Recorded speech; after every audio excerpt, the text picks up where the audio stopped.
The BlokeBusters podcast is proud to be a member of the Pod Bros Network. You can find us, as well as other fine shows such as The Guy Huddle, Language of Bromance, and Dave's Nerd Compendium at podbros.com, and on Twitter at PodBrosNetwork. Now sit back, relax, and enjoy this episode of the BlokeBusters podcast.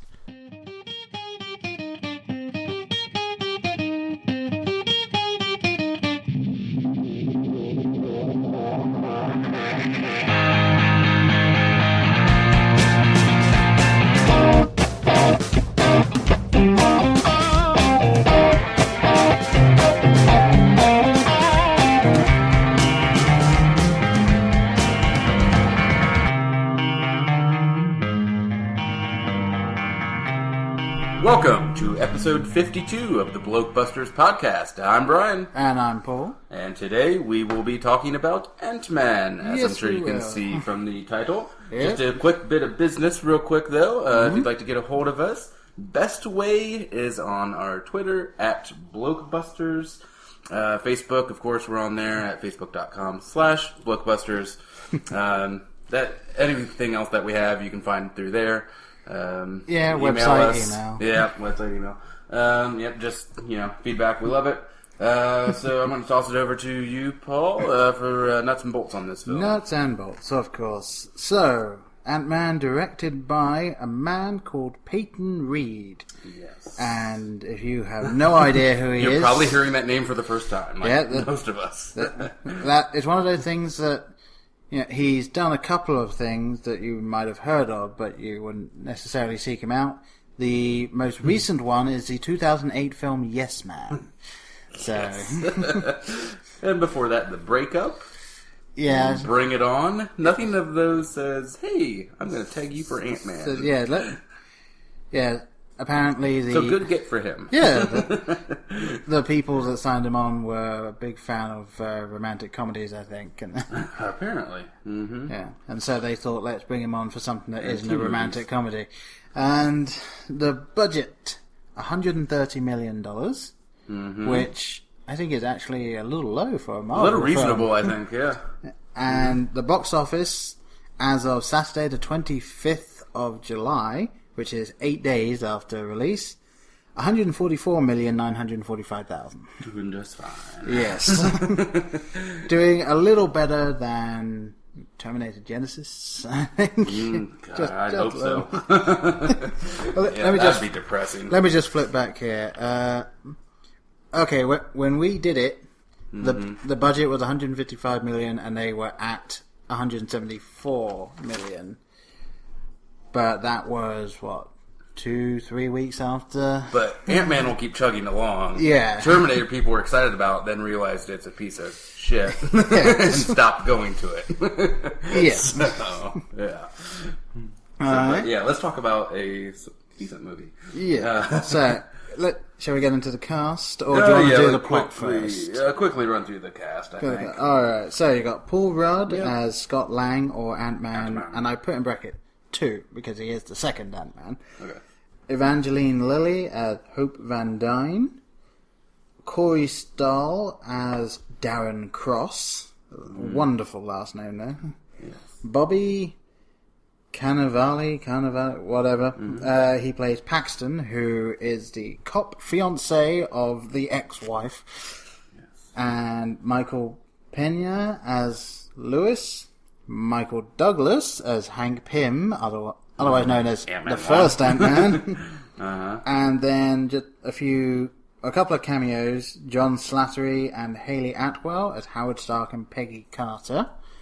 It's kind of nice to see those in there. And then Anthony Mackie as a slightly bigger than cameo role of Sam Wilson. As a spoiler alert role. Yes. Sam Wilson or Falcon. And there were some other people that I haven't written down. So, what was the plot of this thing, Brian? Oh, I don't know, something about ants. Yeah, I think ants were involved. Okay. Maybe there was a man, I'm not sure. Yeah. Armed with a super suit with the astonishing ability to shrink in scale but increase in strength, cat burglar Scott Lang must embrace his inner hero and help his mentor, Dr. Hank Pym, plan and pull off a heist that will save the world.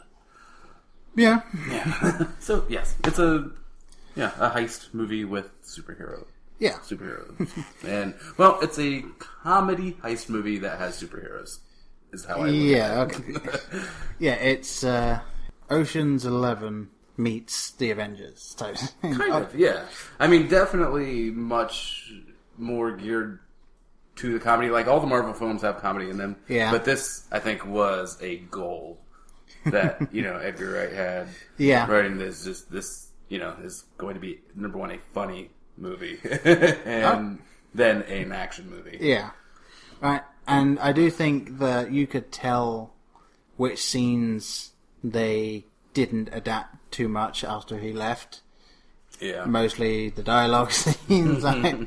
That there were some bits in there where it's like, okay, that feels like his style. Yeah. Mm-hmm. Yeah. It definitely had his kind of touch on certain parts. And, of course, if you don't know, Edgar Wright was originally down to direct this, and then he left citing creative differences about a year ago. Yes. So, that's why he has a screenwriting credit, why he has a producing credit, an executive producing credit, I believe, actually. And there's one other credit I can't remember off the top of my head. But he actually was only on it for about 8 months, I think. And he helped with the script and all that, and then left. So, oh, yes. Maybe next time he'll do it. I think, it all worked out okay, I think. Yeah. Alright, so where do you want to start with this one? I don't know. I think I want you to start off. Alright.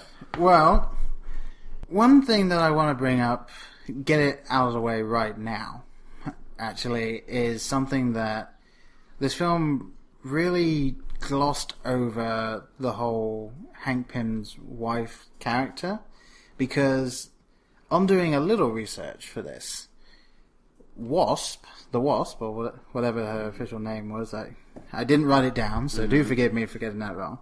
She was one of the founding members of the Avengers and has been voted the 5th most important Avenger character of all time.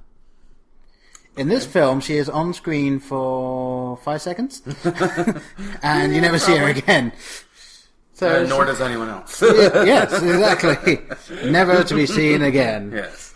So it was a little odd, I think, to take a character... I mean, I understand the Marvel Cinematic Universe is different to the comic book universe.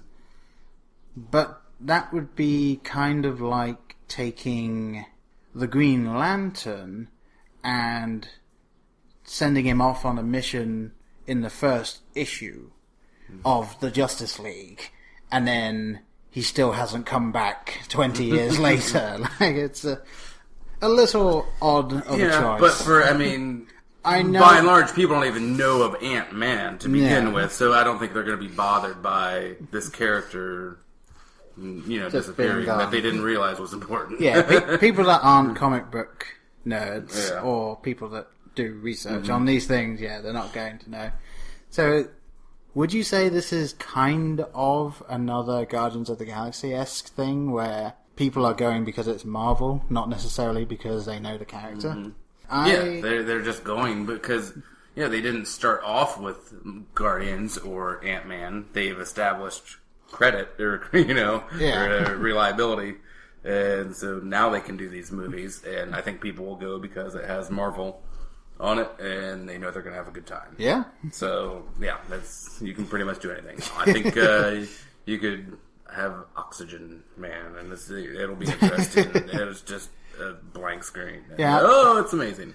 I'm kind of interested to see how far they can take it. Like, are they going to end up delving into the real dregs of superhero-dom to bring out? They're just going to see, who else can we make people love? But... Well, I mean, obviously they've got the Black Panther film coming out. They've got the Doctor Strange film coming out, as well as all the other sequels and stuff. So, it'll be interesting to see, given that this one looked like it's going to be quite a success for them. It'll be interesting to see how much further they can go and how many other characters they'll bring in.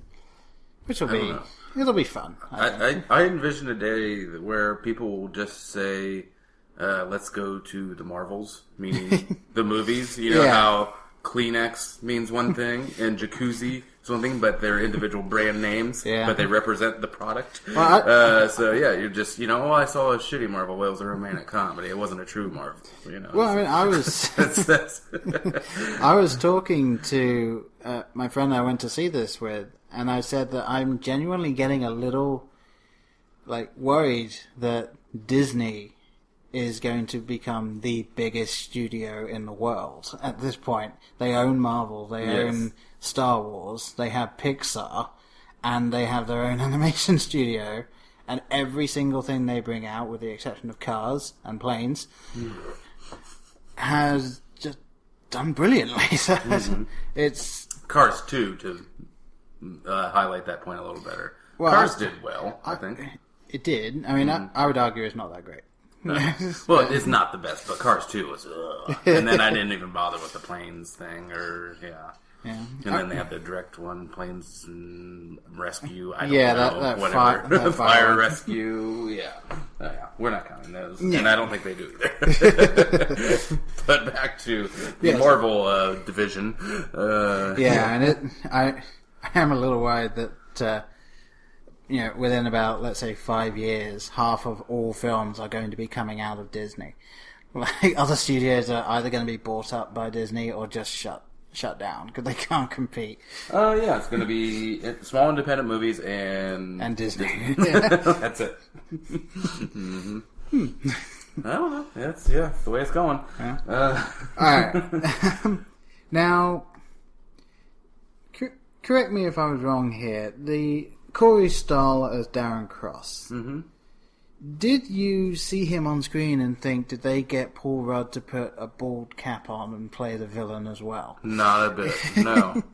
Cause I was sat there watching it, and the second time he was on screen, they cut away from Paul Rudd and cut to him. It was like, did they just shave and put a bald cap on him? So you're not really familiar with that actor, are you? Because I've seen him in quite a bit of stuff. Oh, no, I know I've seen him in a bunch of other things. It's just, I felt like they had probably unintentionally hired the one guy that looked the most like Paul Rudd they could find to play the villain against Paul Rudd. I don't know. Yeah, I'm looking at him now, and I don't really see it. Maybe it knows a little bit, but he's so iconic to me from House of Cards, that first season. No, I can't... I'm not saying that he's only in it because he looks like Paul Rudd. I know he's a great actor. It was one weird little thing that popped into my head when I was watching it. And he is an excellent bad guy. Yeah. He was one of those bad guys that he wasn't like, say, Loki or Thanos, where he knows he's a bad guy and he's just trying to be bad. Mm-hmm. He thinks he's doing right. Yeah. And going the wrong way around. Yes, for the greater good or whatever, The greater good. Crusty chocolate. So we just see how many Edgar Wright things we can bring into this one. That's just all going to be from that movie, but yeah. All right, so I wanted to talk a little bit about the effects. Okay. And get your thoughts on them. I guess I'll start off with an issue I had. I did not care for the look of the ants that were in the film. I didn't know if they were supposed to look that surreal or what on that small level, but they looked so shiny and metallic and okay, I see what you're getting at there. It's just, I don't know, I didn't care for the design at all. Well, I mean, that being said, they looked good, it was really good rendering and all that, but I didn't like this style and design choices of them. I don't know. Well, I don't think they actually went too far from how those ants actually do look, though. Mm-hmm. I mean, I'm sure that they gave them a little extra shine so they would stick out more, probably. So, especially given that there was a lot of black against black in the film, they wanted you to be able to see the ants. Yeah. So, I'm sure they tweaked it a little. Maybe the colours are a bit odd so that you can see them. So, yeah, I get why you might have been a little about it, but I thought they looked good, but this was one of those things where it was so obviously CG because there's no other way you could have done that. Although I did kind of like towards the end where one of the ants gets full size, and it almost felt like that film Them, whereas the humans are there and they see the giant ant come over the hills, like, oh no. Like, do not get that reference. Do you get that? No. I was wondering how unless you're going to make the argument I think you're going to make, but how are the ants traveling so quickly from location to location? Are they in jars that we're not seeing and then they're let out into the lab, or are we supposed to believe every single place in the world is infested with ants? Wow. You know? Like, they could appear out of a drawer at a chemical lab in a second, you know? I got the feeling that... Or in her car, like, okay, you're going to ruin your car with all those ants in there, but okay, that's your, you know. Yeah, turn on the air conditioning and you get ants in your face. In the car was a little odd, although she had just been wearing the earpiece, so you could argue that there was some there anyway. I know. I also want to know why he didn't have more than just one earpiece. It seemed like all three of them could have had their own earpiece and done like, you know, okay, you're in charge of these hands, you're in charge of these. Yeah, so those were my main suspension of disbelief issues, were the talking to the ants, to even think that that's a plausible technology. To communicate with an insect. Well, the We're biggest, so far away. The biggest issue... Yeah, and shrinking a man down, isn't it? Well, that's the whole entire premise. You have to accept that. But yeah, so I think my biggest issue with it is that I'm fairly certain most ants communicate through pheromones, not electric impulses. Mm-hmm. So to make it more believable, you'd had to have had a little nozzle somewhere spraying little pheromones, saying the come here pheromone or the go over there pheromone. Yes. But yeah, that was the big thing that stuck with me, was that the ants magically popping up everywhere. Alright, and speaking... talking to them, yeah. Speaking of ants, he has a main ant that he gets close to called Anthony, right? Yes, very clever. At any point, you get a flashback to Honey Who Shrunk the Kids with Auntie. I would have if I remembered the film enough. The second he was like, he needs a name. I'm going to call him Anthony. And in my head, I heard Auntie. Well, maybe in the Marvel Universe, the Honey I Shrunk the Kids film still exists, and Paul Rudd has seen that, and it was kind of his tribute. Alright, I will take that. That'll work. Yeah, I'll allow that. I'll allow it. All right, I'm going to allow it. Thank you, Judge Paul. Yeah. Yes, I'm that judge out of Futurama. I'm going to allow this. Yeah, I thought I was thinking a little Honey, I Shrunk the Kids, and I was obviously at multiple points because it's just too close to not. And then went with the whole Anthony, a little bit of Never-Ending Story too. Riding the fluffy white dragon. But, even with with the Honey We Shrunk the Kids thing, this film has actually been somewhat in development since the 80s, because Stan Lee went to, I don't think it was Disney, but he went to a production studio with the idea for this film in the 80s, but Disney had announced that they were starting production on Honey Who Shrunk the Kids. So they didn't want to take it on because it was a similar idea. Yeah. Oh, Hollywood, how can you not be like that now? No kidding. Right, no, that sounds a little too similar to... Yeah. What's the... Yeah, let's keep this thing moving. What's the next talking point that you wanted to go over? Well, what was your feelings on the gang, if you know who I'm referring to? The three housemates / fellow robbers. I mean, purely there for comedic relief. Yeah.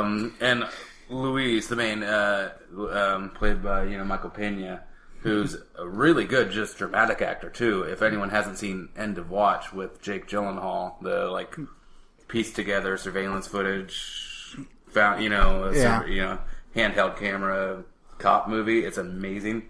But yeah, he was absolutely hilarious in this movie. And yeah, I mean, all the other two guys, they were just there. Kinda. I thought they were very expendable and I could have done without them. I had another flashback to another film while watching it. The first scene where you see the black guy who says the word damn, I think 3 times in the first scene. I had an immediate flashback to Not Another Teen Movie with the token black guy. I'm just supposed to stand here, stay out of the conversation, and say things like damn, shit. And that is whack. That is whack. Yeah. Let's not go into that conversation where he drops all of those in. But it was the thing where I saw it and was like, no, you're not, please tell me you're not going to. And then later on, he has more to say, and he's not just your token black guy. But I was a little worried when that scene happened. And then the guy who randomly had an accent for no reason. Yeah, I don't know. Maybe it was a character choice by him. Well, I mean, that's the thing. I can only assume that if a character has a specific accent and he's clearly not an actor from that country who would have that accent, that the comic book character must have an accent. Because otherwise there's no reason to randomly make... What was he, Russian? Or something like... Yeah. He was this random Russian guy who was with this Hispanic guy, the black guy, and the Caucasian guy. It was they were their own Justice League of race relations. But I don't know. Yeah, it was... Yeah, so you could have done without him too, am I right? Other than Luis, I think. I mean, I enjoyed... Because you got that they were good friends. Yeah, I mean, you got that they were friends. I enjoyed the one scene where they really did something, where they're in the van outside the industry and all that. So, obviously, you needed characters to be able to do multiple roles, and that's what they ended up doing. But yeah, they were relatively forgettable, I think. Yeah, and like they even nod to it in the movie, like these guys are going to do this or help with this heist that's dependent on saving the world. It's you might want to not get some petty criminals for that, but that's well, you've already got one petty criminal. Why not get 3 more? Yes. I wanted to talk a little bit about Michael Douglas. I haven't really watched him in anything in, I would say, probably a couple of years.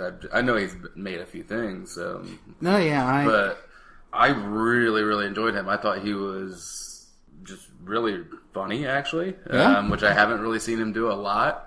And I don't know, I just thought that he helped to really drive the narrative. I don't know, I really liked him in this. Yeah, he was really good, and it's one of those things where he played it relatively straight. There were obviously comedic parts in it, but he was kind of the Leslie Nielsen of the piece, where he's very straight. He is being true to the character, and he just happens to be funny in how his character is reacting to these things. So it was nice to see that in one of these films where you do get a lot of, well, this guy's the funny guy and this guy's the dramatic guy, and kind of Tony Stark and Steve Rogers. Little thing. The real clash of characters there, and he is just relatively serious. He's got a job to do. He's going to do it, and he's kind of the most natural person, I think, in the entire film, because that is how someone really would react to all these things. A lot of the people are caricatures, but I think he felt the most human out of the lot. Well, being the guy that created the particle that makes this possible, of course he is going to be extremely protective of it and how it is used, and so all that was believable. I didn't have a problem with anything about his character or how he played it. I also enjoyed, actually, in a lot of these Marvel films, they will go out of their way to really say, okay, this is how this works, this is because of this, which is because of this. But in this film, it was, I created this particle. That's all you got. Yeah. No more explanation. Other than saying, closing the distance between atoms. Well, but how? Yeah, that's the thing. That's a description. That's one thing to say. Yeah. It's a description of what happened. It's not trying to tell you how it happened. Exactly. And in films like this, you kind of do need to have that level of, well, we're not going to bother saying how we do it because we can't actually do it at this point. Because that argument will fall apart the second we start explaining it. Yeah. Which I've said before, I'm absolutely fine with films going down a certain route and not explaining some things to the audience because you don't need to have everything explained to you unless you're doing something that is actually real and would require some explaining to the people that are having to do the thing. It's one thing to have what's this? Okay, it's this. Another thing to say, sit right there. For the next 2 minutes, I'm going to explain to you exactly what's going on. And they could have just had a scene where Michael Douglas said, "Okay, I'm going to explain this," and then just a quick cut to Paul Rudd is looking confused. Or okay. Alright, so it was explained. We didn't hear it, but it was explained. Well, and actually that does happen in the film because there's that thing where you see all of his friends asleep and Hope says that, he didn't give them anything, he just explained how the Pym particle works. I thought that was a suggestion, so okay, maybe I missed that part. But it could have been that she was joking about that, but I like that was in there. Yes. This kind of a tendency of this podcast is to nitpick, but even though it's a film, films that we so even like, but in that vein, I had a major problem with how quickly he could change size back and forth. So we're saying okay, I'm accepting you're able to shrink, but you're going to tell me your universe from when you look and a penny or a cent is towering over your head or whatever, and to the next second you're full size, and then the next second you're down to your brain cannot comprehend those changes, let alone to do karate and martial arts that you learned in the basement for a week from Evangeline Lilly. But I mean, would you not think that's your brain could not process that information that quickly between your universe just blowing up by when you shrink, your universe getting so much larger? Maybe to start with, but I got the feeling that he did this so much during the training, you would become accustomed to it. You would get almost muscle memory. You would get that thing of okay, the second I hit this button, this is what comes next. So I'll hit this button and then I'll immediately start moving my arm because then I'll be punching at this size or something like that. So and it's, especially they were using it quite well in the fight scenes in a way that would make sense in that he wasn't big for very long because obviously he's at his best when he's tiny. He's at a disadvantage, because he's not for lack of a better term, a real superhero. The suit is the superhero. Yeah, he doesn't like Iron Man. He doesn't have the powers. Exactly. But I thought the fights looked great. And I mean, I know why they put it in the trailer, but it would have been a really cool, oh, that's great thing is the whole jumping over the gun as it fires thing. That would have been great. Although, the way it was framed, I saw that and I was like, did he just shoot his partner in the head? Because he kind of knocks the other guy out, at which point the guy with the gun turns it to him, and then he shrinks and jumps over it as it fires. It was like, he just kills his friend. I believe that's what happened. Yeah, I believe that's exactly what happened. Even though we saw him get up in the next shot. No, he's dead. It was weird. Well, if we're going to go down the nitpicking route, I was fine with most of the stuff that happens in the film. The bad guy has the suit. It's a shrunk down little suit. It's inside a little capsule, which he puts inside the briefcase, which he shuts, and then he's on the helicopter, and Ant-Man gets into the helicopter, right? Yes. He tries to shoot Ant-Man in a helicopter, misses. Then he looks away. Mm-hmm. Ant-Man hits the one guy, turns round. The bad guy's in the full-size suit. Yeah. How? Movies. That's how. It's like, movies. Like, within 5 seconds, I'll give it a generous 5 seconds, he opened the suitcase, opened the capsule, unshrunk the suit, got in it, and then was... And wasn't even tightening down a belt buckle. No, yeah, it was all done. He was fully in it, ready to fight. No. Yeah. I mean, I think that's one of those obvious things that they probably knew about too, that it's like, well, you just have to accept it. Yeah. I mean, it was, yes, he's going to be... I mean, what is the other option? Time out. Can I get my suit on? Truce. Well, I think it would have been best if...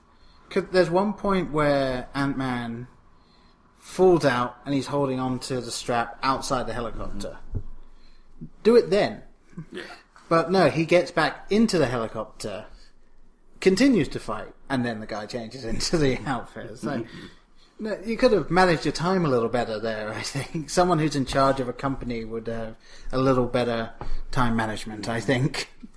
Yeah, I don't know. Yeah, it's it was just one of those things I just figured out. And a little more regard for the lives of the people flying the helicopter you're in as well. Would have been nice. Yeah, I suppose. I mean, yes, it needs to crash, but still.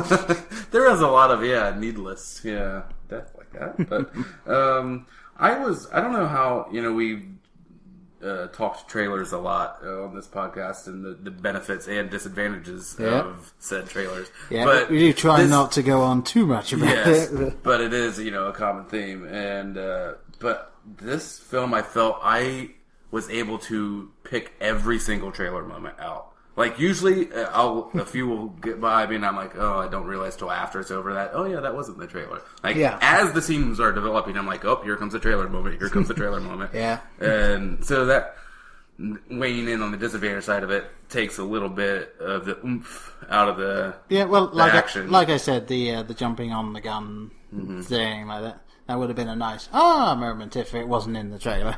Exactly. But that is... I haven't watched it since I had this thought, but aren't they showing Yellow Jacket at that time? And not Falcon, so they're hiding that. Because in the movie, it's actually Falcon. Am I not getting this right? No, you are, but they never show who he's talking to. Okay, I thought they cut to like Yellow Jacket. No, it's only the shot of him on the roof. Okay. And I mean, they might then cut to one of the shots with Yellow Jacket, but they never... Oh, so that's kind of what your brain does, is make that leap? Yeah, but... Yeah. So, transitioning into that, what did you think of Falcon's appearance in this movie? A little late spoiler. Yeah, you know by now, these whole things are spoilers. Yeah, we mentioned. I enjoyed him being in it. It did kind of seem like... Oh, we need some sort of link to the rest of the... See, I thought it was a bit forced, But it makes sense that he's the guy that's still there guarding the place, because he is the military guy. Mm-hmm. Whereas everyone else, with the exception of Captain America, who obviously is off doing something else at this point... Yeah, so who's still there? Scarlet Witch, isn't she there? Scarlet Witch is there, but there's not necessarily any reason why she would be patrolling or anything. And then the Vision... But again, he's probably off doing something. Mm-hmm.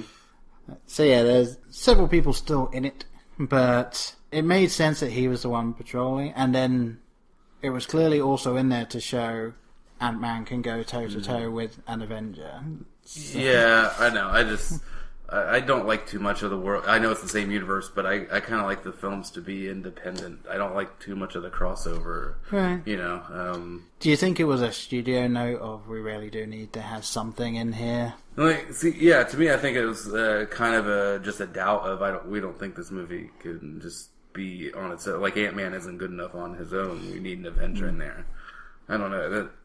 I can see that argument. Yeah, I mean it was a cool scene. Because, I mean, he even says, like, why don't we get, Iron Man or Hulk or, on the, and, well, we need a little more finesse or whatever he says. But, like, don't even have those arguments. Just, you're Ant-Man, this is your movie, this is your story. Yeah, I mean, there were a few, foreshadowy moments in the film. Like, he does say at one point, like, okay, well, the first thing you should do is call the Avengers.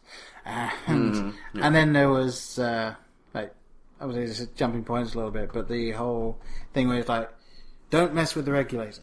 Why not? If you do, you'll shrink down to this size and blah, blah, blah. It's like, okay. Is that ever going to come back in this film? Why would we need that information? Just like, Ghostbusters is crossing the streams. I wonder if we'll need to know about that later. I wonder if that'll come back into play. Yeah.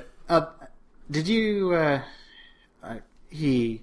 Shocker, he has to mess with the regulator and shrink down to get on the quantum level, or subatomic size. Yes.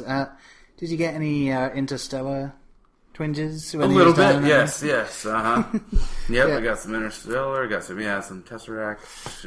Action going on there. But it's one of those things that if you go massively up in scale or massively down in scale, you actually end up finding the same things turning out. So fair enough. I do find it interesting the way they went with it. Is like all these colours and stuff. Whereas I don't think you would get that, would you? Going down that far, I don't even know if you would get much light or anything hitting at that scale. Yeah, I guess. You'd just be floating in nothingness. Mine. Yeah, I don't know. And I think that would kill you. I don't know, but I feel like it would be the subatomic. The suit protects you, you see. Yes, okay, the suit, yes. So your heart and lungs are all fine, yes. They're in there somewhere. Well, the helmet protects your head, so I assume the suit protects the rest of you. And, I wondered about this when they brought it up. Do you think he actually doesn't remember what happened at that size, or do you think he's just telling him he doesn't remember? Well, it's not like he saw his dead wife floating around and was trying to hide the information, but I don't think he has any reason to lie about it. Well, that's the thing, that he didn't see anyone else down there, and he knows that would be the first thing that Hank would ask. So wouldn't you tell him, I don't remember, to avoid...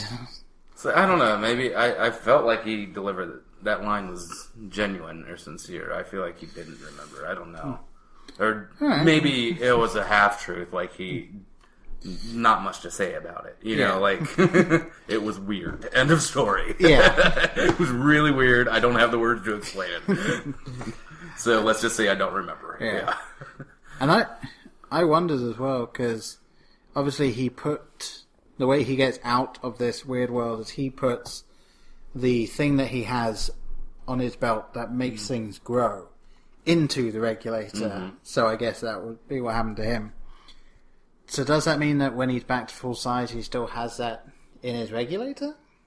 Yeah. So wouldn't Hank figure out that obviously that's how he got back anyway? So he'd be, so if I shrink down to this size and go to that, because he clearly, at the end, it was like, she might still be alive. Perhaps this will be explored in Ant-Man 2. It says to me that this is not the last time we'll see this macro universe. Sorry, micro universe. Macro would be the other one. Yes. I don't know. I would think that'd be a good place for them to start the script for 2. Or at least address it in some fashion. Well, I mean, they're clearly planning on a second one. Shall we just mention the? Yes, of course. Say Ant-Man will return. Yes, so Ant-Man will return. They have a it's not even mid-credit, slightly before mid-credit scene where Hank Pym shows his daughter the Wasp suit 2.0 or whatever you want to call it. So we can see that Hope is going to become the new Wasp. And then at the end, you got to see Steve Rogers and Sam Wilson finding Bucky. So now we know that Bucky will be involved in whatever the next... Probably it's going to be Civil War, I would imagine. Yeah, that logically makes sense. Yeah, because was it? One of them says like, oh, we could, if only we could get a hold of Tony Stark, and then I think Steve Rogers says like, you know why we can't or something. So I'm fairly certain that ties into Civil War somehow. I don't know enough about Civil War to make an educated guess at this point. Do you mean generally Civil War? Yeah, Paul, it's when two sides... No. But two sides who hate each other very much. Oh, yes. Who are supposed to be unified. Yeah. Okay. Yeah. So and at least it's had an end of credits scene to this one, so like, you didn't get people... Like, I think the first few people that went to the second Avengers film, and they would sit all through the credits like, nope, there's no end credit scene. No shawarma. Yeah, no shawarma scene. Damn it. Yeah. I like my shawarma. That's still the best one. That's just great. Yeah, that was actually kind of a perfect thing. It's like, there's nothing said. No dialogue. There's no explanation. Just looks. Outside of, like, they mention shawarma towards the end of the film. Like, that's it. And it's just something extra for those people that were willing to sit through it. Like, it's just... Yeah, it was just a little treat. Yeah. And just the look. Yeah. Oh, Captain America is awesome. Yeah, I just love it. Yep. I feel like going home and watching the Avengers. Yeah, I might just do that.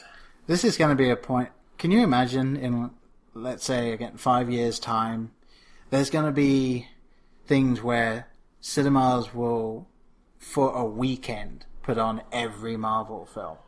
God, that would be awesome. It'd be exhausting, but it'd be awesome. Yeah, it would be Phase 1 Saturday, Phase 2 Sunday. Oh, yeah, that'd be a good festival, yeah. Oh, yeah, make it a 3-day weekend, so once Phase 3 is over, you got the 3-day thing. Oh, yeah.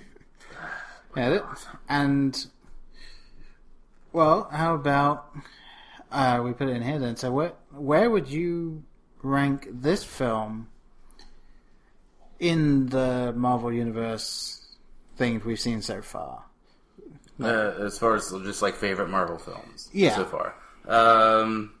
Guardians is my number 1. Okay. I would say First Avengers, number 2. Uh-huh. And now I would say this is 3. Really? Yeah. All right. I'm a comedy guy, so this just hit me right because it is supremely hilarious. I mean, Paul Rudd, it was the perfect choice.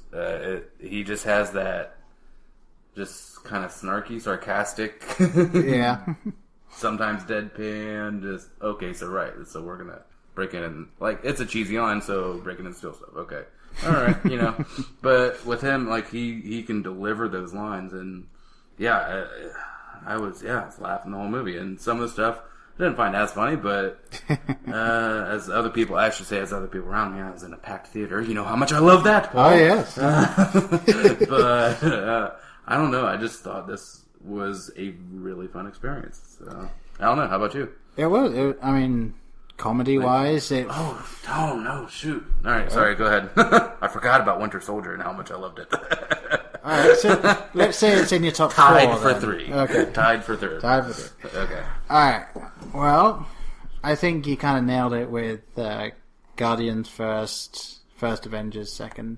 I think I enjoyed the second Avengers more than this one, but that's just because I enjoyed seeing where those characters are going as a team. I think that's been my favourite storyline so far. Mm-hmm. This one, I think, would probably tie for me with the Iron Man films. I kind of... Because you've got your kind of smart-ish main character. It's tough, yeah, because I didn't even think about the Iron Man movies. I love... Well, let's not talk about 2, but 1 and 3 are really good. And Yeah, and I think I would put this one more in line with Iron Man 3 than Iron Man 1. So, but yeah, I think that this film shows that, again, Marvel is willing to just run with these things and allow these characters to go straight from the page into the cinematic universe without really making any concessions one way or the other, because they no longer need to. Do you think they'll have a flop? I mean, you almost think they have to at some point.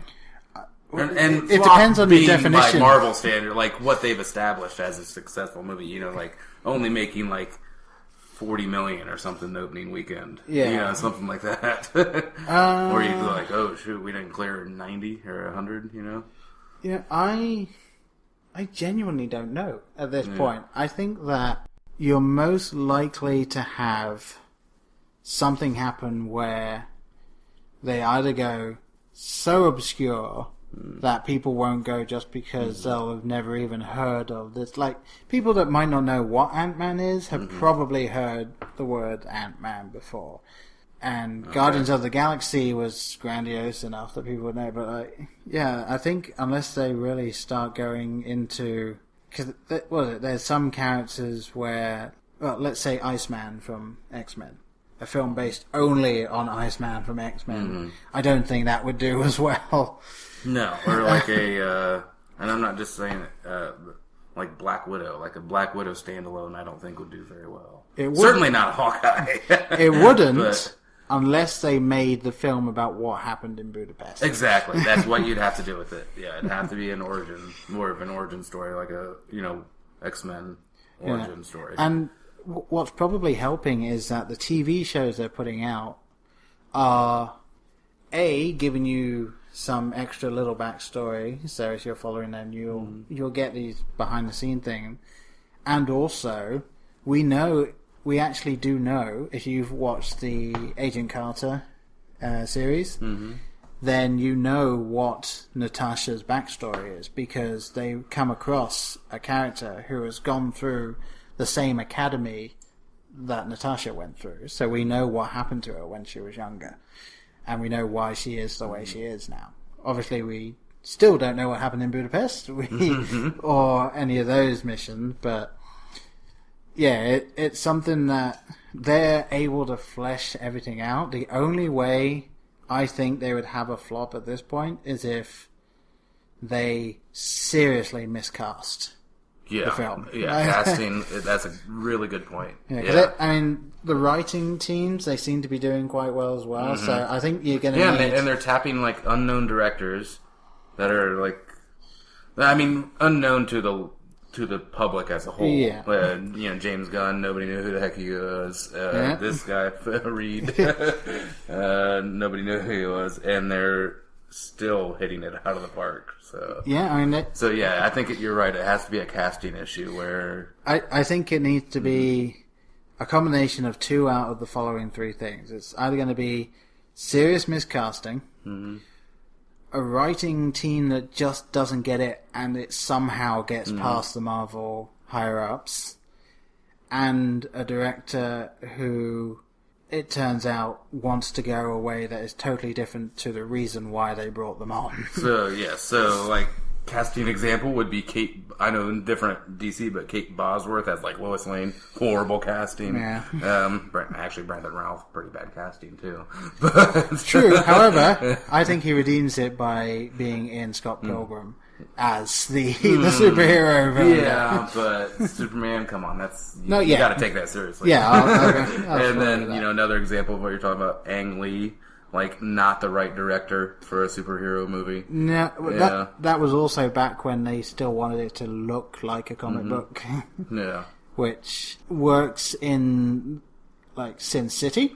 That works. But doing all of those on-screen panels, like, that's kind of the wrong medium for it. But yeah, those are the examples that immediately came to mind.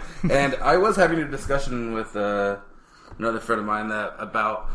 What do you consider to be the first Marvel Universe film, as we know the film now?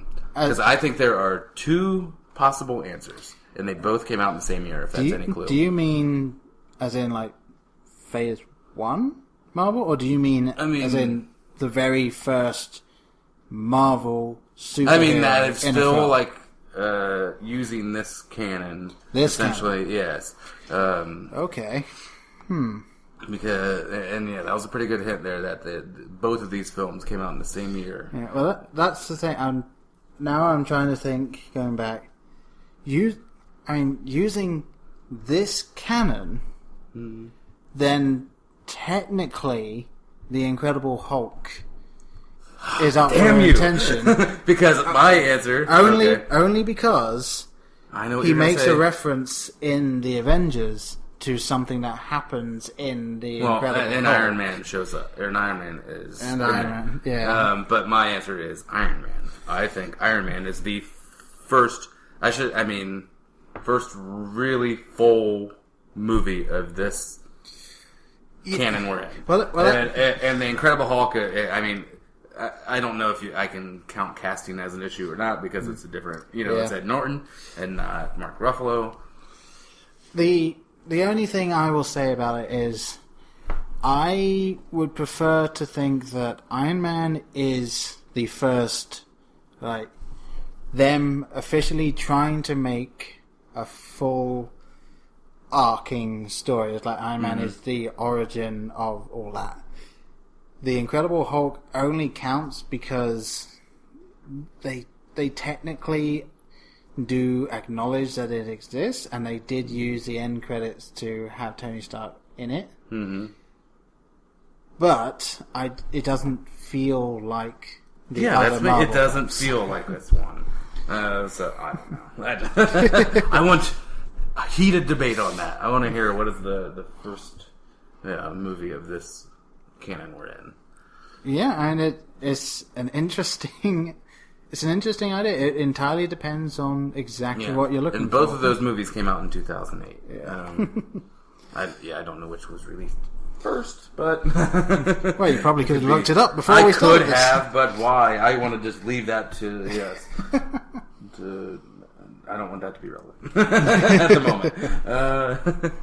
I don't know. Do you think we should get to some ratings? I think we should. I can't think of anything else. Yeah.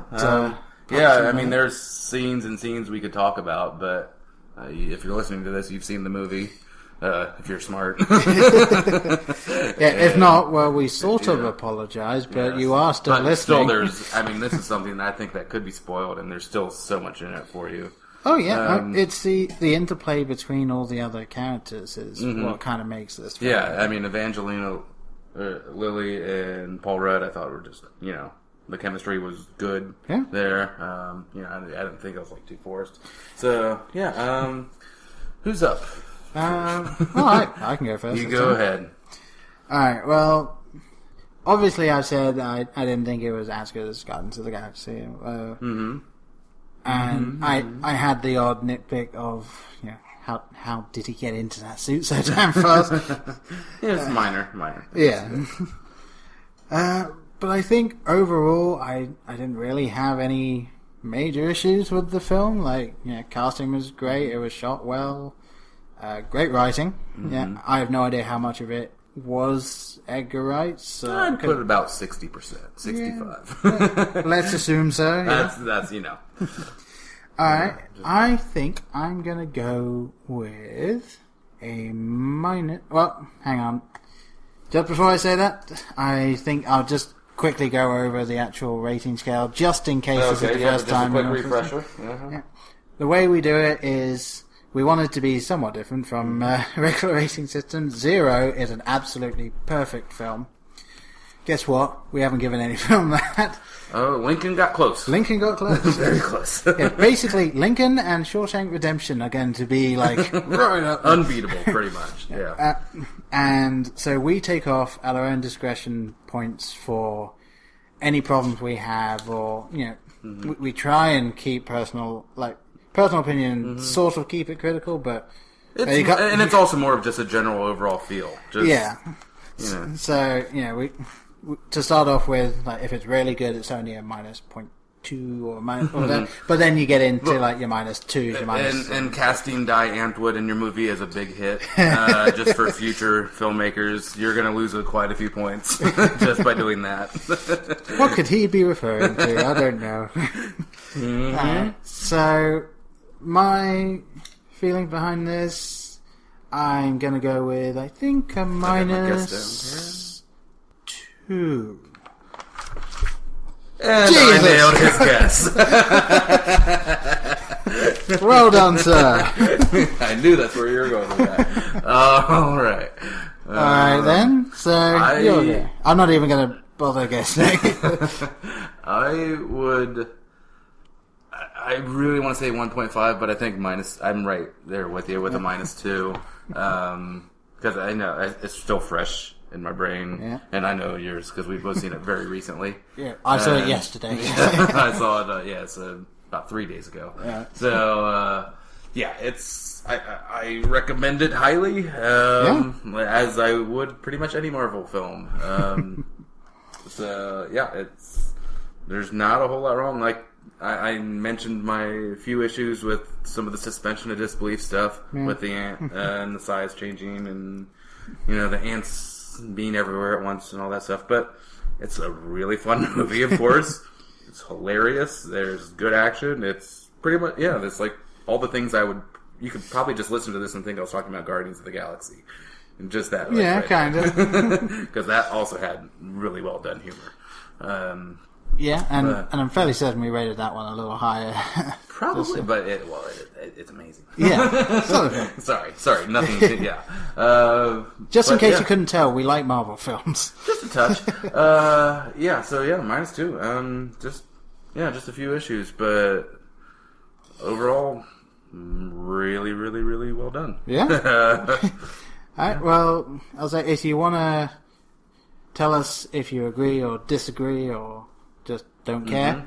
Let us know your favorite Marvel movies. Yeah. Find us on Twitter at BlokeBusters, as we said, Facebook.com/BlokeBusters. And also, please do listen to our extra episode we put out, the Film for Thought thing. We like just doing the quick ideas of like, what is your favorite film prop was the last one that we put out, and all of these odd things. And if you have any ideas for that, do send them in. Yes, please. We'll run with I'm sure we'll run out at some point on our own. Yes, either that or we'll just come back to the beginning and then redo our list. See if they've changed. Run it into the ground. Why not? I think that's about going to do it for us. I think so. Well, I've been Paul. And I've been Brian. See ya. Bye.